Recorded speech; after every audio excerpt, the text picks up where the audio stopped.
घुमा के क्यों बोल रहे हो, क्लियर बोलो ना। पावर की कमी मेरे को महसूस नहीं होती जो मेरे को स्विफ्ट में होती थी। 14 की जो एवरेज आप बता रहे हैं अभी, वो मैं कल गलती से करोल बाग चला गया था, वहाँ पे मेरी सारी की सारी एवरेज यहाँ पे डिग्रेड हो गई। अगर मुझे सेफ्टी ज्यादा मिल रही है, 6 एयरबैग मिल रहे हैं, हर चीज मुझे मिल रही है, बिल्ड क्वालिटी, मैं खपा लूंगा, ले लेता ऑन हैंड लेता मैं। इसका ट्रांसमिशन अटक गया, मैं अपील, हाँ जी, ना न्यूट्रल हो रहा ना डी में जा रहा। So this was very embarrassing situation. सामने आर्मी का पर्सनल खड़ा हुआ है, वो मुझे बोल रहा, मेरे को ये डर था मेरे को डांट रहा था मुझे। कहीं ना कहीं दिल में थोड़ा सा मलाल है, आज मेरे पास एलिवेट होती। नमस्कार दोस्तों, आज हमारे साथ एक ऐसी गाड़ी है जिसे आप काफ़ी टाइम से पसंद कर रहे हैं, अच्छी खासी सेल्स होती है। अभी हाल फिलहाल में उसका फेसलिफ्ट भी आया है, उसके बाद उसकी जो सेल है और ज़्यादा इंक्रीज़ हो गई है।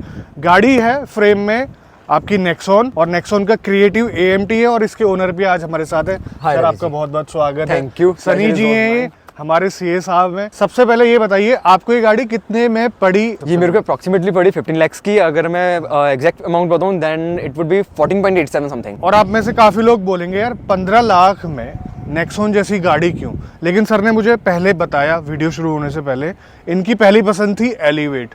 एलिवेट का क्या एक्सपीरियंस रहा, इनसे जानने की कोशिश करेंगे। सर सबसे पहले ये बताइए, क्या आपको एलिवेट की टेस्ट ड्राइव करने को मिली? एलिवेट की टेस्ट ड्राइव मेरे को करने को मिली, VX CVT की ही, सॉरी ZX CVT की मेरे को टेस्ट ड्राइव मिली। जो मेरे को चाहिए था दैट वाज VX CVT। ठीक है, तो अब उसमें क्या मेरा सारा का सारा बेकार एक्सपीरियंस रहा, that was only because of the dealership. गाड़ी मेरी पूरी फाइनल थी, बट डीलरशिप ने दो चीजें मेरे को इंपोज कर रहे थे। First was the insurance and the second was their extended warranty. Extended warranty तो लेट एकदम रोल में आया। इंश्योरेंस और उनके में और मेरे ICICI लॉम्बार्ड में अराउंड 40,000 का डिफरेंस था, which was quite an amount. जब मैं इसके लेने के लिए चेकबुक लेके गया, मेरे एसए जो थे उन्होंने मेरे को बोला कि अब आपको एक्सटेंडेड वारंटी भी इसमें हम दे रहे हैं, क्योंकि गाड़ी आपको जल्दी मिल रही है। मेरे को गाड़ी कैश में लेनी थी 10 अक्टूबर से पहले। ठीक है, सो आई वाज इन द हरी। तो वही बात होती है कि जरूरत है तो वो ज्यादा चीजें लगाएंगे ही लगाएंगे आपको। 3 से 6 महीने की वेटिंग चल रही है, मेरे को हाथों हाथ गाड़ी मिल रही है, तो कुछ ना कुछ तो मेरे को वो निचोड़ेंगे ही। बिल्कुल सही बात। ठीक है जी, तो अब उन लोगों ने मेरे को बोल दिया टेबल पे बैठ के, जी एक्सटेंडेड वारंटी हम के बिना हम देंगे नहीं, that is their on road price पे हम देंगे, जो उनके प्राइस लिस्ट में है। मैंने बोला यार आप लोगों का ऑलरेडी मैं 40,000 रुपये प्रीमियम पे ले रहा हूँ इंश्योरेंस का, उसमें इतना मत मेरे को वो प्रेशर करो आप लोग। वो एडमेंट थे अपनी बात पे। मैंने कहा ठीक है, मेरे को 1 दिन का टाइम दो। मैं चला गया शोरूम से। एक और शोरूम पे मैंने CP में, जनपद में है, वो मैंने ट्राई करा। उनका ही बीच में मेरे पास फ़ोन आया फिर कि जिस हमारे पास गाड़ी अवेलेबल है, एक कस्टमर है जिसका फाइनेंस का कुछ इशू आ गया है, तो वो गाड़ी हमारे पास खड़ी हुई है, बट वो गाड़ी पूरी फुली लोडेड है, उसमें एक्सेसरीज लगी हुई हैं। मैं बोला ठीक है जी, अब एक्सेसरीज कितने की है? कहते जी 75,000 रुपये की एक्सेसरीज। अगर आपने एक्सेसरीज बेचनी है, घुमा के क्यों बोल रहे हो, क्लियर बोलो ना कि जी आपको गाड़ी लेनी है जल्दी, मैं आपको एक्सेसरीज इतने की दे रहा हूँ, लेनी है यस और नो, वो मेरे को ज्यादा है। ठीक है, कहते नहीं सर ऐसी बात नहीं है, वो कंज्यूमर ने, जो ओनर है उसने ली हुई थी। मैंने कहा यार कौन सा ओनर 75,000 रुपये की नई गाड़ी में एक्सेसरीज ले लेगा? ठीक है, तो वो मेरे को उसका बिहेवियर ये डीलरशिप का बहुत बेकार लगा। It was not one but both the dealership. अगर मैंने बोला मेरे को कैश में चाहिए, मेरे को गाड़ी दूसरे तीसरे दिन ही मिल रही है, वो किसी और की गाड़ी मेरे को दे रहे हैं, that is I am okay with that. But गाड़ी अवेलेबल है, आप इतनी फेक वेटिंग मत करो ना कि कंज्यूमर को प्रेशर करो कि जी ये वाली चीज भी लो। अब आप वो चीज करना अच्छी नहीं है। होंडा शुड अंडरस्टैंड कि वो पहले 2 गाड़ियों पर डिपेंडेंट थे, city and Amaze. Amaze being their secondary product, city पे 1 लाख रुपए का डिस्काउंट दे रहे हैं, अमेज पे 50 का डिस्काउंट है। तीसरा प्रोडक्ट आया, at least have some mercy on yourself. नहीं तो मुझे एक बात बताइए, जेन्युइनली बताना, आप अगर आपको VX मिल जाती एलिवेट की, इतने पंगे ना हुए, ले लेता ऑन हैंड लेता मैं। बट नेक्सॉन मेरे माइंड में भी नहीं थी लेने की, मैंने इसको देखा भी नहीं था। That was my wife who pitched me for this. Tata की नेक्सॉन एक बार देखो, रोड पे बहुत चल रही है। तो जी मैंने नेक्सॉन देखी, तब पुराने वाला मॉडल मैंने देखा, मैंने बुक भी करवा दिया। जो मेरे को डीलरशिप प्राइस दे रहे थे वो और कोई डीलरशिप दे ही नहीं रहा था। तो मेरे माइंड में शंका आ गई कि ये बंदा मेरे को क्यों दे रहा है, गाड़ी में बाकी डीलरशिप्स के पास पुरानी वाली गाड़ी थी, अवेलेबल थी। हाँ जी, XZA+ है। मेरे दिमाग में जब डाउट आ गया ना, मेरे को लगा कि यार 1.5 लाख रुपए वहां पे पुराने मॉडल पे सेव करने से अच्छा है 1.5-2 लाख रुपए नया मॉडल इसका आ रहा है, उसमें मैं ज्यादा पैसा खर्च कर दूंगा। बिल्कुल सही बात मेरे को पुराना नहीं लेना। जो माइंड में एक बार डाउट आ गया तो आ गया। ड्यूरिंग दैट मैंने जब इसका मैंने पैसा दे दिया, तो मैंने सेल्टोस की भी मैंने ली। सेल्टोस IMT मेरे को मिल रहा था, ठीक है, उसकी मैंने देखी। इसी के कंपैरिजन में मैंने देखा वेन्यू एंड सोनेट। सोनेट का DCA मैंने एक्सपीरियंस करा, उसमें मेरे को लैग लगा।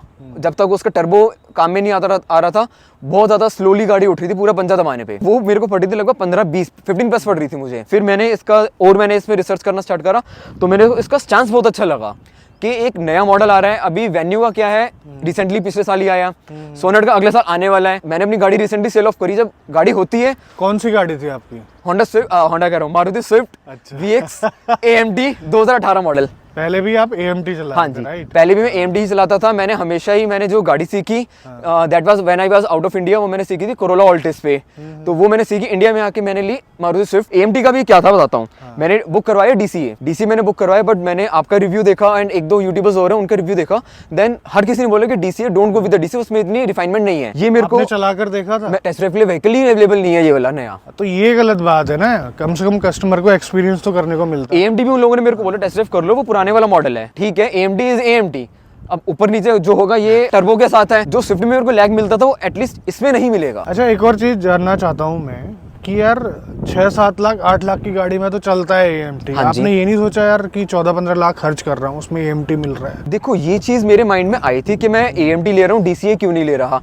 एक चीज तो जब प्रोफेशनल्स कह रहे हैं कि DCA अब इसको छोड़ दो, go with the professional advice, छोड़ दिया। मैं इस चीज में नहीं हूँ, इस जॉनर में तो मैं नहीं हूँ, ठीक है। रही बात AMT की क्यों लिया, मेरी ड्राइविंग इतनी नहीं है, क्योंकि अगर मैं देखूँ मेरा महीने 2 महीने में अगर मेरा चल जाए गाड़ी 500-600 kilometre, I am happy with that. मैं गुड़गांव में काम करता हूँ तो मेरे को मेट्रो ज्यादा इकोनॉमिकल पड़ती है। अभी तो हाइब्रिड वर्क में चल रहा है तो इतना ट्रैवल ही नहीं होता। ज्यादातर ट्रैवलिंग मेरी है हिल्स पे, जो मैं घूमने जाता हूँ फैमिली के साथ अपनी। तो अभी अगर मैं इसी के कंपैरिजन में दूसरी गाड़ी ले लेता ना, वेन्यू या सोनेट, उसमें मेरे को सेफ्टी नहीं मिलती। I have a 3 years old daughter जो कि कई बार आगे बैठती है मेरी वाइफ के साथ, मेरी बच्चा, तो उस चीज में थोड़ा सा आता था। वैसे आगे बैठाना नहीं चाहिए, आई अग्री। पीछे बैठ के कुछ शैतानियां ज्यादा होती हैं, तो इसलिए आगे बिठाया जाता है वो, ठीक। तो ये रीजन था मेरा एक स्टेबल गाड़ी लेने का। क्योंकि जब मैं अपनी स्विफ्ट चलाता था, रणथंभौर में गया था लास्ट ईयर मुंबई एक्सप्रेसवे पे, उसमें मैंने 120 तक मैंने उसको स्ट्रेच करा। गाड़ी मेरे को बहुत ज्यादा अनस्टेबल लगी, अनसेफ लगी मेरे को।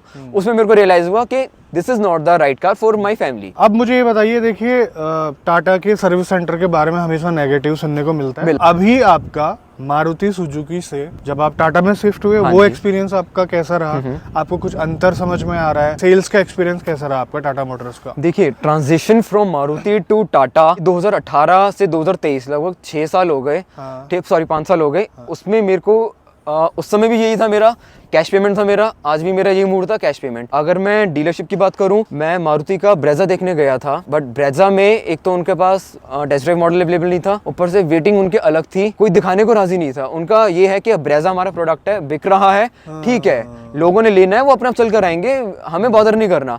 आपका ये प्रीति विहार में है एक डीलरशिप है। टाटा की मैं बात करूं, मेरे 2 डीलर के पास गया था, दोनों का बिहेवियर मेरे को बहुत अच्छा लगा। मैं जब भी गया 2 बार बस मैंने विजिट करा इनके शोरूम में। एक बार तो ये गाड़ी के जब 14 सितंबर को आई थी शोरूम में देखने के लिए कि क्या है चीज़, और दूसरी बार इसकी डिलीवरी लेने के लिए। उसके बाद जितनी बार भी मैं गया, दैट वाज ओनली जितनी बार मेरी बात हुई, that was only on phone. मेरे ऐसे उन लोगों ने जाते ग्रुप बना दिया मेरा व्हाट्सएप पे, अपने सीनियर मैनेजर GM वगैरह सबको ऐड कर दिया। तो ओवरऑल एक्सपीरियंस मेरा डीलरशिप के साथ मेरा बहुत अच्छा रहा। रही बात उनके सर्विस सेंटर की, अभी तक इसकी फर्स्ट सर्विस ड्यू है, अराउंड 1000 किलोमीटर चल गई है। नेक्स्ट वीक मोस्ट प्रोबेबली मैं जाऊंगा सर्विस सेंटर में इसके। मेरा फर्स्ट टाइम टाटा में है, क्या एक्सपीरियंस रहेगा क्या नहीं रहेगा वो शायद अगर हम आने वाले टाइम पे पता चलेगा वो मेरे को।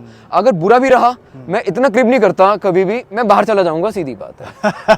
मेरे इतना टाइम नहीं है मेरे पास कि मैं 10 बार एक ही जगह पे जाके खड़काता रहूं दरवाजा कि जी चीज मेरी सही करो सही करो। ये कोई ऐसा रॉकेट साइंस नहीं है।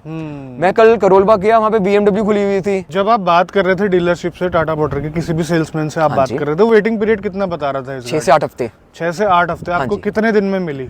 मेरे को ये मिली है 14 को मैंने करा, 10 दिन के अंदर। इन्होंने फोर्स तो नहीं करा? कुछ भी फोर्स नहीं करा। मेरे वहां से ही आप कुछ भी, इंश्योरेंस भी मैं अपना लेके गया, इंश्योरेंस उन लोगों ने मैच कर दिया। 1000 रुपए का फर्क था, which doesn't matter to me. अब इसको चलाकर देखते हैं, क्योंकि जो फेसलिफ्ट है उसका AMT मैंने नहीं चलाया, बाकी सब चला लिए। और इसका जो बेस वेरिएंट पे 5 गियर वाला आता है ना, जो स्मार्ट है, वो भी नहीं चलाया मैंने। अगर आपके पास है तो आप मेल कर सकते हैं हमें, जो स्क्रीन पे आपको मेल ID दिख रही होगी। तो इस गाड़ी को चलाने से पहले एक काम वो हम करेंगे जो हम हमेशा करते हैं, इस गाड़ी में लगाएंगे इन्वॉल्व का परफ्यूम। ये है इन्वॉल्व का एयर परफ्यूम, जो कि है एक्वा। इसकी जो फ्रेग्रेंस है वो चेक करते हैं। 2 बार आपने स्प्रे करना है इस कार्ड में। इसकी जो फ्रेग्रेंस है ना, काफ़ी सूदिंग है, आपको काफ़ी अच्छी लगेगी, थोड़ा सा फ्रूटी टाइप की है।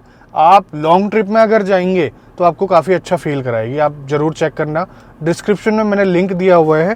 और इसमें बहुत सारे टाइप के परफ्यूम आते हैं, इसमें ऐसे भी आते हैं और जेल बेस्ड भी आते हैं, और ऐसे एयर टाइप के परफ्यूम भी आते हैं, आप ट्राई करके जरूर देखना।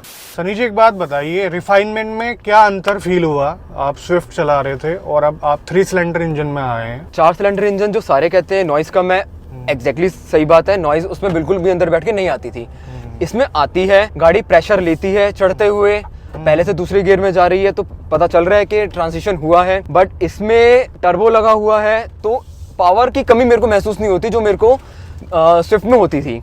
रही बात जो लोग बोलते हैं कि अंदर शोर आता है, वाइब्रेशन आती है, अब मैं अगर अंदर बैठा हूँ अपनी वाइफ के साथ तो मैं बातें कर रहा हूँ उनसे, अगर मैं अकेला जा रहा हूँ मैं गाने चला के जा रहा हूँ, तो इट रियली डजंट मैटर कि अंदर मेरे को शोर पता चल रहा है या नहीं चल रहा है। अंदर इतनी आवाज नहीं आती, हल्की बहुत ही वाइब्रेशन आती है, बट दैट इज कंसिडरेबल। अब जैसे मैं इसको चला रहा हूँ ना, मैं बिल्कुल लाइट फुट में चला रहा हूँ, ठीक है? मान लीजिए मैं सिटी के अंदर चला रहा हूँ, तो जो गियर चेंजिंग है ना, जब गियर चेंज हो रहे हैं तब टाइम का पता नहीं चल रहा है, मतलब उतना आपको हेड नॉट फील नहीं होगा। और मैं दूसरी चीज एक देख पा रहा हूँ, आपका जो एवरेज फ्यूल इकोनॉमी है वो 14 किलोमीटर पर लीटर दिखा रहा है अभी। हाँ जी। आप मुझे पहले बता रहे थे कि आपने एक ट्रिप कराया पहाड़ों का। हाँ जी। आप कहाँ गए थे और आपको फ्यूल इकोनॉमी क्या मिली? ठीक है, 28 को ये गाड़ी मेरे पास डिलीवर हुई, 30th को ये लॉन्ग वीकेंड आया था, मैं निकल गया नालडेरा। तो मैं अगर टैंक टू टैंक की मैंने बात कर रहा हूँ, इसने मेरे को दी 15 पॉइंट समथिंग, मैं उसको अप्रोक्सीमेटली 15 ही लेके चलता हूँ, तो 15 की एवरेज पहली सर्विस नहीं हुई, उसमें बहुत प्यारी एवरेज दे दी है इसने। हाईवे पे जब मैं था चंडीगढ़ वाला तो मैंने लाइट फुट चलाया था, 80 to 90 में चल रही थी ये। अपहिल आई,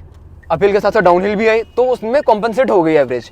तो अच्छी एवरेज है। तो जो 14 की जो एवरेज आप बता रहे हैं अभी, वो मैं कल गलती से करोल बाग चला गया था, वहाँ पे मेरी सारी की सारी एवरेज यहाँ पे डिग्रेड हो गई। कहने का मतलब है आपको अच्छी खासी एवरेज मिल रही है। हाँ जी, अच्छी खासी एवरेज है इसमें। आपको ऐसा तो नहीं लग रहा है कि यार स्विफ्ट के कंपैरिजन में बहुत ज्यादा रनिंग कॉस्ट मुझे ज्यादा पड़ रहा है? ऐसा तो नहीं है इसमें? देखिए, रनिंग कॉस्ट का उनको मैटर करता है जिनका डेली रन बहुत ज्यादा होता है, दिल्ली नोएडा दिल्ली गुड़गांव, उनका बहुत। मेरा इतना नहीं है, मेरे लिए ये सिर्फ मेरी वेकेशन कार होती है, पहले वाली भी ये वाली भी।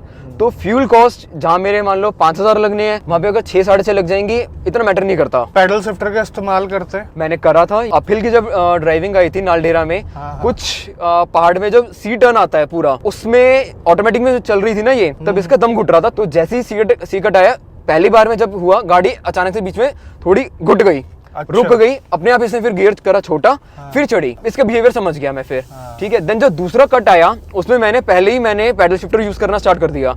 इसमें ये चीज है, जब मैं पैडल शिफ्टर यूज करता हूँ तो ये सिटी से ऑटोमेटिकली स्पोर्ट्स मोड में आ जाती है, कंट्रोल मेरे हाथ में है। तीसरे से दूसरे गियर पे मैं आ गया, गाड़ी बहुत प्यार से चढ़ गई। आपके मन में कोई ऐसा छोटा मोटा या बड़ा रिग्रेट तो नहीं है कि यार मैं 15 लाख की गाड़ी में AMT चला रहा हूँ? आप मुझे क्लियरली बताइए, इससे आपको कुछ फर्क पड़ रहा है क्या? अगर मुझे सेफ्टी ज्यादा मिल रही है, 6 एयर बैग मिल रहे हैं, हर चीज मुझे मिल रही है, बिल्ड क्वालिटी मैं खपा लूंगा। मैं अगर हिंदी भाषा में बोलूँ तो AMT मुझे चलाना आता है। बट अगर किसी और के पास कोई और ऑप्शन भी है, then I would definitely suggest them to wait for other option और wait for the refinement of their DCA। AMT हर कोई प्रेफर नहीं करता। मतलब 1000 किलोमीटर के आसपास आपने चला दिया, 981 दिखा रहा है किलोमीटर अभी ओडोमीटर में। हाँ जी। तो आपको फील करने को मिली कोई चीज काम नहीं कर रही है? एक्सपीरियंस हुआ मेरे को ये चीज। हाँ जी। इसका ट्रांसमिशन अटक गया। मैं अपहिल पे, हाँ जी, मैं अपहिल पे था, सामने से आर्मी के जो ट्रक्स आते हैं वो आ रहे थे। जो एल्टो वाला था उसने यहाँ पे अपनी गाड़ी लगा के रखी थी। सो मैं पास कर रहा था, सामने से गाड़ी और आ रही थी, जाम लग गया मेरी वजह से। आर्मी का बंदा आया, शीशे में बोल रहा कि भाई साहब गाड़ी पीछे करो। अब मैं उसको क्या बोलूं ब्रो कि मेरा इस गाड़ी का ट्रांसमिशन लॉक हो गया है, चल नहीं रहा। कोई एरर आ रहा था? एरर कुछ नहीं आया। आर पे था, अटका ही रहा आर पे। मैं उसको कर ही नहीं पा रहा डी पे कि आगे थोड़ा करूं फिर मैं पीछे लूं। तो मैंने फिर वही देसी नुस्खा निकाला, गाड़ी को करा ऑफ, फिर ऑन करा, फिर जाके इसका ट्रांसमिशन हुआ सही। अच्छा। तो ये चीज मेरे को बहुत बुरी लगी। अटक कैसे गया यार? अब ये मेरे को मतलब क्या वो आपका रिवर्स नहीं हो रहे थे, मतलब गियर नहीं लग रहे थे, रिवर्स या डी मोड? हाँ जी, रिवर्स में अटक गई थी वो। अच्छा। न्यूट्रल में या डी में हो ही नहीं रहा था कि मैं थोड़ा सा आगे करके, पोजीशन ऐसी थी कि जाम लग गया था, तो मेरे को थोड़ा सा लेके जाना था, आगे करके पीछे लेना था। तो मैं उसको जब डी में डाल रहा था, वो डी में जा ही नहीं रहा था गियर, ना न्यूट्रल हो रहा ना डी में जा रहा। So this was very embarrassing situation. सामने आर्मी का पर्सनल खड़ा हुआ है, वो मुझे बोल रहा, मेरे को ये डर था मेरे को डांट रहा था मुझे। हो सकता था। हाँ, हो सकता था। वो लोग डांट देते हैं कि भाई तुम, क्योंकि मेरी वजह से जाम लग गया, कि तुम कर क्या रहे हो। उसके बाद ये प्रॉब्लम कभी फेस करने को मिली? अभी तक तो नहीं, क्योंकि आपने उनको बताया? अभी नहीं बताया। इसकी फर्स्ट सर्विस जैसे ड्यू है, तब मैं उनको बताऊंगा ये चीज जरूर कि इसका गियर अटक रहा है। अभी दूसरा थॉट मेरे माइंड में ये था कि अगर मैं उनको बताऊं कि गियर अटक रहा है, वो लोग खोला खाली करें इसमें। एक चीज सही करने की जगह कई बार ऐसा होता है कि दूसरी चीज खराब हो जाती है। टाटा का एक्सपीरियंस मेरे को पता है, तो मैं इसको थोड़ा सा और चलाना चाहूंगा, थोड़ा सा और चलाऊंगा। अगर ये कंसिस्टेंटली आती है, तब मैं ये पॉइंट आउट करवाऊंगा कि ये इशू आ रहा है गाड़ी में। अदरवाइज मैं ट्रांसमिशन या इंजन वगैरह खुलवाने के बिल्कुल भी मूड में नहीं होऊंगा। ओवरऑल फैमिली को गाड़ी कैसी फील हो रही है, क्या फीलिंग आती गाड़ी के अंदर बैठने में, कैसा आप महसूस करते हो, ये सारी चीज़ें बताइए। मेरी वाइफ को ये पसंद है बहुत गाड़ी।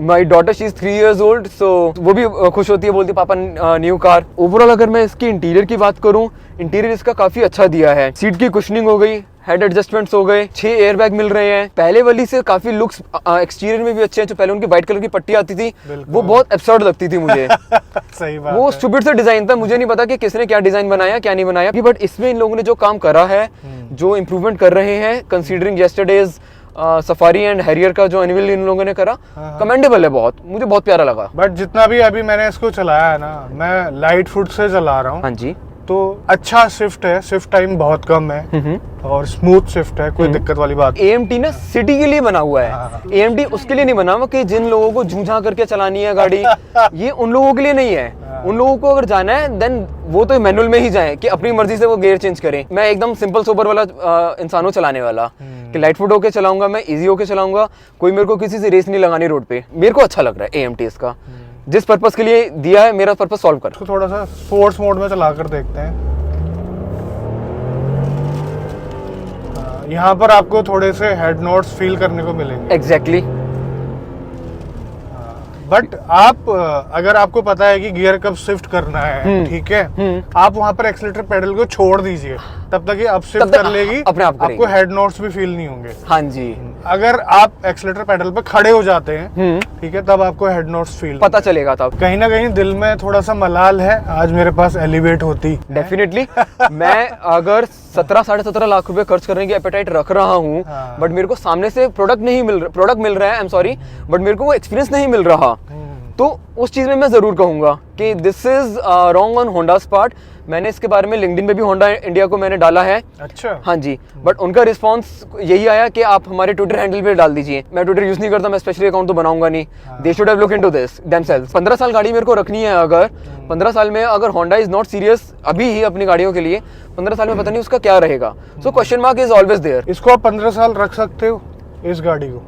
मैंने जैसे अपनी पुरानी वाली गाड़ी अराउंड 5 साल में बेची है, तो 5 साल तो मिनिमम रहेगा ही रहेगा। तो अच्छी बात है, अभी तक इनका जो एक्सपीरियंस है काफी अच्छा है। बाकी अभी गाड़ी और ज्यादा चलेगी, हम आपसे पूछते रहेंगे कैसे चल रही गाड़ी, कुछ होता है या कुछ अच्छा आप एक्सपीरियंस और ज्यादा लेते हैं या फिर कभी लॉन्ग ट्रिप में जाते हैं, तो आप बताना, एक्सपीरियंस शेयर करते रहना। हम अपनी जनता को, व्यूअर्स को शेयर करते रहेंगे ताकि उनको भी आइडिया हो जाए कि गाड़ी कैसी है, लेनी चाहिए या फिर नहीं। डेफिनेटली अभी दिसंबर में कश्मीर का पूरा ट्रिप प्लान कर रहा हूँ, गाड़ी से ही कर रहा हूँ। लास्ट टाइम हम कश्मीर गए थे, फ्लाइट से गए थे, तो वहाँ पे लोकल गाड़ियों का कुछ ज्यादा ही मोनोपोली चलती है। सही बात है। हाँ, तो इस बार मैंने सोचा था कि अपनी गाड़ी लेके जाएंगे। तो आज की वीडियो में बस इतना ही, मिलते हैं बहुत जल्द आपसे एक नई वीडियो में, तब तक के लिए बाय बाय, ख्याल रखिए अपना, भारत माता की जय। और थैंक यू सर आपका आने के लिए और अपने इनपुट देने के लिए। Pleasure is all mine Ravi ji, and congratulation हमारी तरफ से, थैंक यू आपको नई गाड़ी के लिए। Thanks a lot.